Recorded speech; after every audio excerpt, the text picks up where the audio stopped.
suis un vampire. Sérieux, Marcus? J'ai plusieurs centaines d'années. Tu catalogues l'histoire, moi je l'ai vécu. Marcus est un vampire qui vit caché parmi les humains. Pendant des siècles, personne n'a jamais découvert son secret. Mais cette fois, il a commis une erreur stupide. Il a oublié de ranger certains objets personnels chez lui. Pour lui, ces choses étaient totalement normales. Mais aux yeux des humains, elles semblaient étranges et inquiétantes. J'ai vu des photos.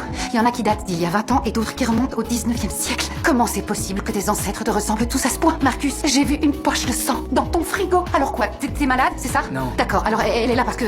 Quoi? N'ayant plus le choix, Marcus a fini par révéler sa véritable identité. Mais sa petite amie a refusé de le croire. Elle était persuadée d'avoir été manipulée. C'est drôle, il m'a pas semblé voir de cercueil dans ton appartement. C'est de la propagande des humains, fondée sur des semi-vérités, des histoires qui se sont déformées au fil des millénaires. Mais on est bien réel. Te jure que c'est la vérité. Dans ce cas, tu me fais de la... Je crois que tu as besoin d'aide. S'il te plaît, écoute-moi. Non, sérieux, on avait passé une super soirée. Ne la gâche pas davantage. Après des centaines d'années de solitude, Marcus tenait énormément à cette relation. Il a décidé de reconquérir son cœur. En fait, je disais la vérité, je t'ai pas menti. Si je suis d'humeur à ce qu'on me raconte des histoires, j'ai plein de bouquins qui m'attendent chez moi. Je veux que tu jettes un œil à ça. Ceci est la propriété de l'ordre des chevaliers de Saint-Lazare. Cet ordre très ancien, et il a été fondé au XIIe siècle. Je suis grand maître des chevaliers. Ouais, et moi je suis la princesse Leia. Phoebe a commencé à douter. Elle a demandé à un expert d'examiner l'insigne. Elle a également commencé à vérifier toutes les informations que Marcus lui avait racontées.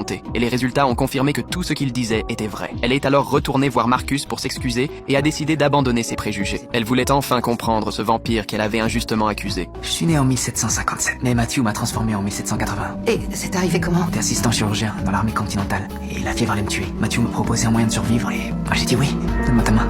Ton cœur ne bat pas. Il bat plus lentement, et il aime plus longtemps. Phoebe a finalement accepté son petit ami vampire. Et peu à peu, elle a commencé à profiter des moments uniques que ses pouvoirs surnaturels pouvaient lui offrir. Il y a un supermarché à 2 pâtés de maison, non? J'ai envie de manger une glace. Je te chronomètre.